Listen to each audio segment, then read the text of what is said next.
தரங்கம்பாடி அடுத்த சங்கரன்பந்தல் கடைவீதியில் முன்னாள் முதல்வர் ஜெயலலிதாவின் 8ஆம் ஆண்டு நினைவு தினத்தை முன்னிட்டு செம்பை தெற்கு ஒன்றியம் சார்பில் ஜெயலலிதாவின் திருவுருவப்படத்திற்கு மாலை அணிவித்து மரியாதை செலுத்தினர்.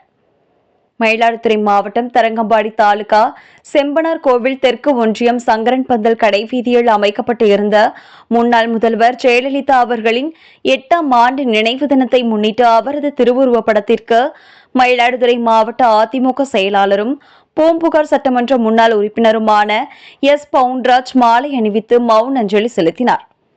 தொடர்ந்து ஒன்றிய செயலாளர், அம்மா பேரவை, மாவட்ட அம்மா பேரவை தலைவர், மாவட்ட பொருளாளர் முரளி, மாவட்ட பிரதிநிதிகள், கழக பொறுப்பாளர்கள் பலர் கலந்து கொண்ட முன்னாள் முதல்வர் ஜெயலலிதா திருவுருவப்படத்திற்கு மாலை அணிவித்து மலர் தூவி மௌன அஞ்சலி செலுத்தினர்.